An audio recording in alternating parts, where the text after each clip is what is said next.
Bon, ben allons travailler sur une des pages ici, sur la page 10.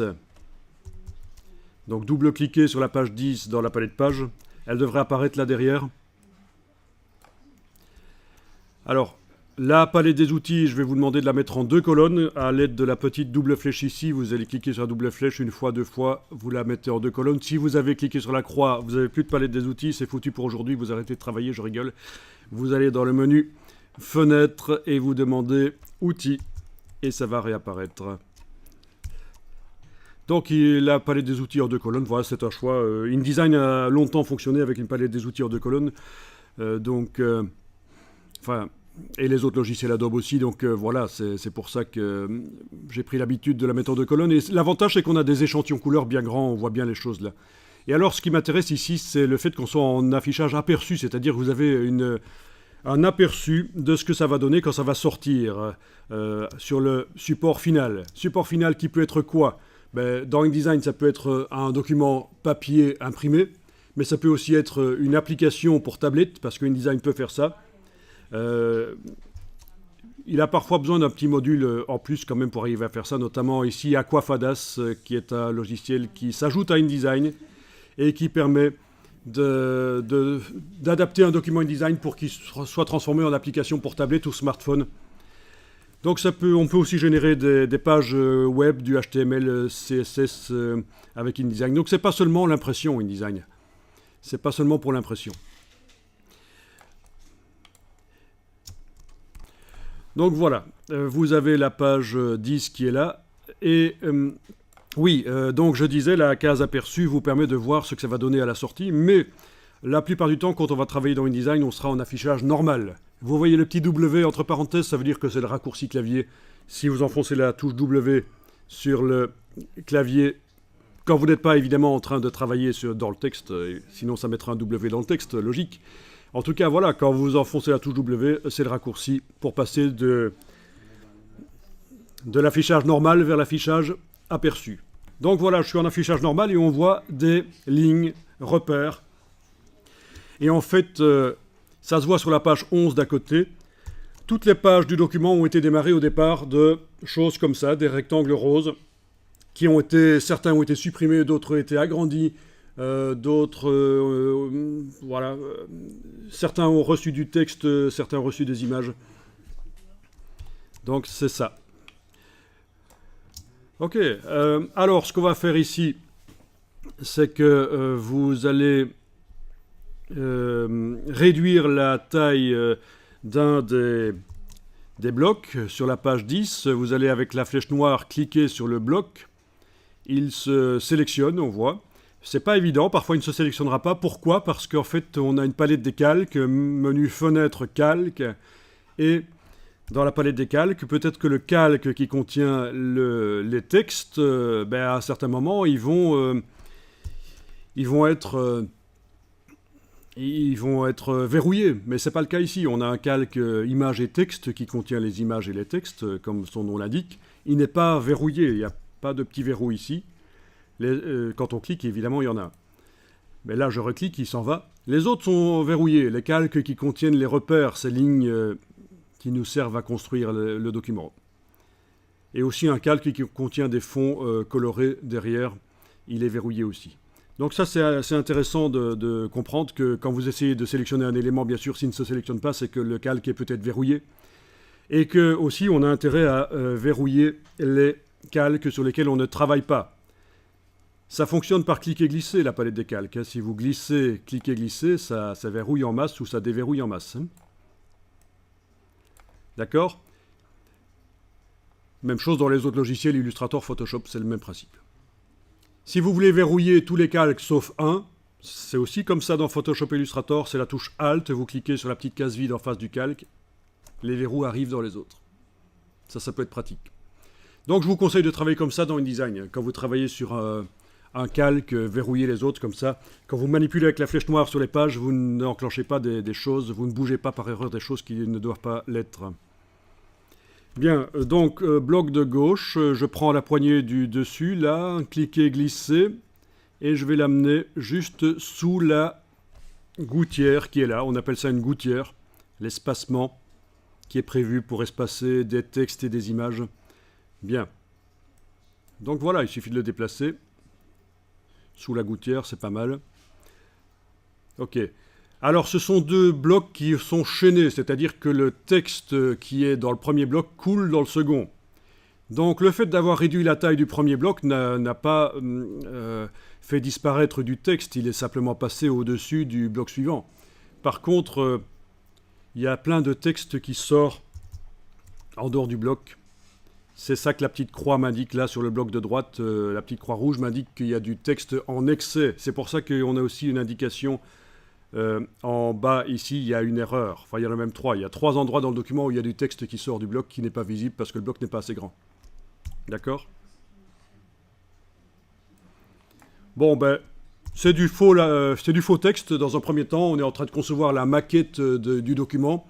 Donc, c'est du faux texte. Ce n'est pas une importance énorme. Évidemment, le jour où ce sera le vrai texte, il faudra qu'il apparaisse en entier.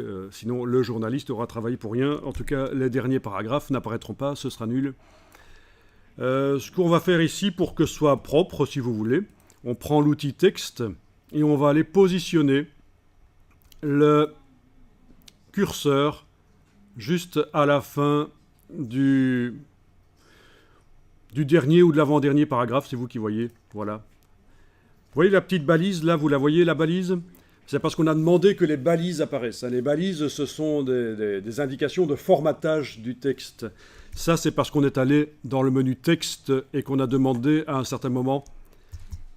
C'est pas vous qui l'avez fait, c'est avant. Le document a été conçu avant et pendant la conception du document, on est allé dans le bas du menu texte demander afficher les caractères masqués. Évidemment, ici, vu qu'ils sont affichés, ça me propose de les masquer. Logique. Hein. Mais c'est de là que ça vient. Donc la plupart du temps, quand vous allez travailler dans InDesign, vous afficherez les balises de texte. C'est quand même plus pratique de voir où terminent les paragraphes. Et alors, ce qu'on va faire ici, c'est qu'on va sélectionner tout le texte qui suit le curseur. Alors au passage, petite astuce, vous voyez ce que je fais là? Je suis en train de travailler dans le texte, j'ai le curseur qui est là, et pourtant j'arrive à prendre la main pour bouger dans la fenêtre le document. C'est la touche Alt. Quand vous êtes en train de travailler dans un texte pour avoir la main pour bouger les choses, vous enfoncez la touche Alt. Quand vous ne serez pas en train de travailler dans un texte, par exemple, si je clique à côté du bloc, il ne sera plus sélectionné. Je ne suis pas en train de travailler dans un texte à ce moment-là. Si je veux la main, c'est la barre d'espacement. Voilà, donc ça c'est vraiment une bonne astuce dans InDesign pour manipuler les choses. Je ne suis pas en train de faire du texte, j'ai la barre d'espacement qui est le raccourci de la main de la palette des outils, mais enfin quand on est un pro, on ne va jamais activer ces choses-là. Hein. La loupe et la main, on ne va pas aller commencer à activer ces outils-là, on utilise les raccourcis, c'est tellement souvent qu'on les utilise. Et donc là, si je prends l'outil texte et que je suis en train de manipuler du texte, je vais devoir, pour avoir la main, enfoncer la touche Alt. D'accord. Alors, on va donc sélectionner tout le texte, même celui qui n'apparaît pas, le texte qui est à la suite du curseur. Voilà. Je viens d'enfoncer 3 touches. La touche commande, la touche majuscule. Confondez pas avec verrouillage majuscule, c'est vraiment la touche majuscule. Donc commande et majuscule enfoncée, et vous avez sur le clavier étendu, vous avez une flèche qui pointe vers le bas à droite. Je vous montre où elle se trouve sur mon petit clavier virtuel, comme ça vous allez voir de quelle flèche je parle. Je parle de cette flèche-là, voilà, ça. Donc vous enfoncez commande majuscule et la flèche qui pointe vers le bas à droite, et ça devrait vous sélectionner, comme on voit ici, le texte, plus tout ce qui est en dehors du bloc et qui n'apparaît pas. Alors voilà, on va couper le texte. Imaginons que c'est un vrai texte qui n'apparaît pas en entier. Je vais le couper, donc l'envoyer dans le presse-papier, donc dans la partie de l'ordinateur qui sert au transfert d'informations. Donc je fais un commande X. Et donc voilà. Et il n'y a plus la petite croix rouge puisqu'il n'y a plus de texte en excès. Et au lieu de 3 erreurs, j'en ai maintenant seulement 2. Donc sur d'autres pages, il y a encore du texte en excès, mais c'est pas grave. Voilà. Et lorsqu'on va faire sur la page ici, de droite, la page 11 donc, on va aller mettre le texte dans un des blocs là. Voilà. Est-ce que vous avez accès? Vous avez accès aux blocs qui sont déverrouillés? C'est bien, c'est parce qu'on les a déjà déverrouillés en libérant tous les éléments du gabarit. Parce que normalement, quelque chose qui vient du gabarit, ben ça vient du gabarit ça. Vous voyez que la page sur laquelle je suis en train de travailler là, la page 11, utilise le gabarit C. Le gabarit C, il est là au-dessus. Voilà, ça vient du gabarit, tous ces blocs roses. Et normalement, pour arriver à travailler sur ce qui vient du gabarit, il faut le déverrouiller en enfonçant commande majuscule et en cliquant sur lui. Mais ça a déjà été fait pour vous. Par contre, sur vos pages que vous avez ajoutées tout à l'heure, 12, 13, non, c'est déjà décoché aussi, ça va, la fonction est cochée, donc ça marche. Voyons, non, c'est 14 que vous aviez ajouté, à 14 et... Oui, voilà, là, ça c'est verrouillé. Allez-y un peu, allez voir sur la page 14, sur la page 15, double-cliquez sur la page 15. Essayez avec la flèche noire de sélectionner un bloc texte ou quelque chose. Rien ne se sélectionne, parce que ça vient du gabarit, et ça n'a pas encore été déverrouillé. Ben, je vous montre alors, hein. Quand ça vient du gabarit, pour pouvoir le manipuler, il faut enfoncer commande et majuscule, donc sur le PC ce sera toujours contrôle majuscule, il y a la touche commande du Mac, il faut utiliser la touche contrôle sur les PC pour faire la même chose. Et il faut cliquer sur l'élément que vous voulez déverrouiller, et à ce moment-là, il est déverrouillé, on peut en faire ce qu'on veut. J'annule le déplacement une fois, deux fois, mais enfin vous avez vu le principe, hein. Donc ne vous étonnez pas quand vous créez des pages au départ de gabarit, au départ, elles seront... tout sera verrouillé, inaccessible.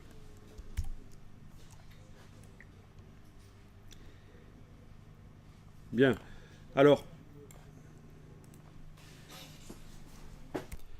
Bon ben voilà, je viens donc de déverrouiller un élément de la page 15, avec commande majuscule et cliquer.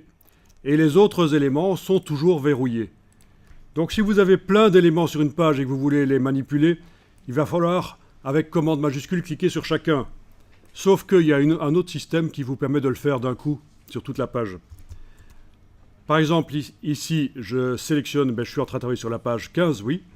Et je vais dans le menu de la palette page, demander, alors à cet endroit-ci, ça doit être en français, libérer tous les éléments du gabarit, un truc comme ça. Donc, override all master page items. Du coup, normalement, tout est libéré, tout est déverrouillé tout seul, voilà, oui. Tous les blocs qui sont sur la page sont déverrouillés. Pas ceux de l'autre page parce qu'elle n'était pas sélectionnée, mais ceux de cette page-là, voilà, ils sont déverrouillés. Donc voilà, ça peut être utile aussi. Et ça peut se faire sur plein de pages aussi d'un coup, hein. Par exemple, ici, je pourrais dire, tiens, de la page 14 à la page 17, voilà. Donc clic, majuscule, clic. J'ai 4 pages qui sont sélectionnées. Je vais enclencher l'option dans le menu, libérer tous les éléments du gabarit. Et bien du coup, maintenant, mes pages 17 et 16, enfin toutes les pages ont leurs éléments déverrouillés. Il n'y a pas de problème. Bon. Alors, on retourne. Si vous n'avez pas eu le temps de faire ça, c'est pas grave, vous aurez le temps de réessayer plus tard. On retourne sur notre page qui nous intéressait, on était en train de travailler sur la page 11 et on avait constaté, tiens, sur la page 11, les blocs roses, là, couleur corset de grand-mère, j'adore cette couleur-là, ils sont... mais si, hein,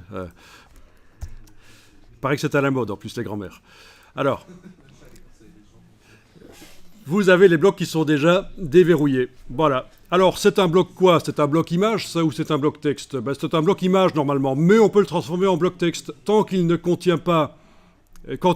Tant qu'il ne contient rien, comme c'est le cas maintenant, il ne contient rien, on peut le transformer en bloc texte si on veut. Bon, s'il y avait déjà une image dedans, il faudrait supprimer l'image pour pouvoir le transformer en bloc texte. Mais ici, pas de problème. Je vais prendre l'outil texte, je vais cliquer là sur le bloc, les diagonales s'en vont. Oui, parce que les diagonales, les blocs à diagonale dans InDesign, ça symbolise les blocs qui sont prévus pour des images.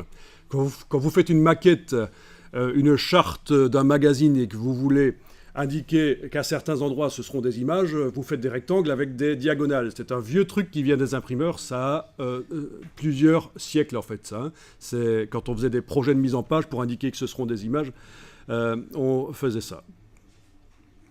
Enfin plusieurs siècles, plus d'un siècle on va dire, parce que les images insérées dans le texte sur la même page, c'est quand même assez récent, début du XXe siècle. Voilà, donc le texte qu'on a coupé là tout à l'heure, il est normalement toujours dans le presse-papier. Non, on n'a pas fait d'autre chose en attendant. Hein. Je vais faire un commande V, voilà, il est collé. Parfait. Enfin, presque.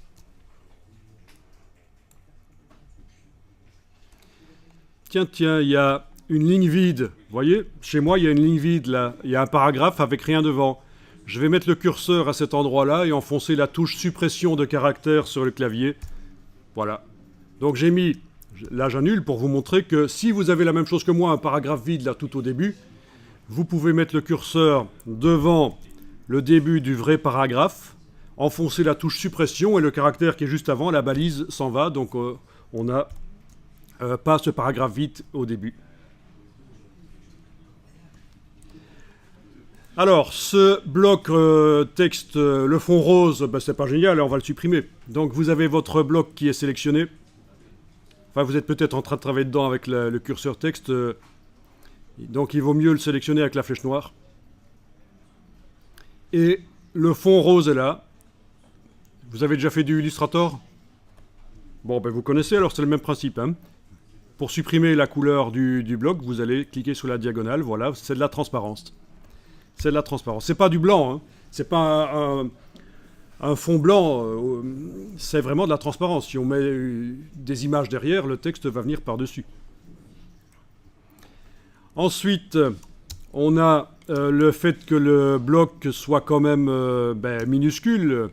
Donc ce qu'on va faire, regardez, vous allez essayer après. Avec la flèche noire, je vais aller sélectionner plusieurs blocs comme ça. Touche suppression, là aussi. Puis je clique sur celui-là, je prends la poignée, je l'agrandis. Et voilà, on a la suite du texte. Alors, il n'y a pas de chaînage, le texte ne coule pas. Dans ce cas-là, il ne coule pas, c'est vraiment deux blocs séparés.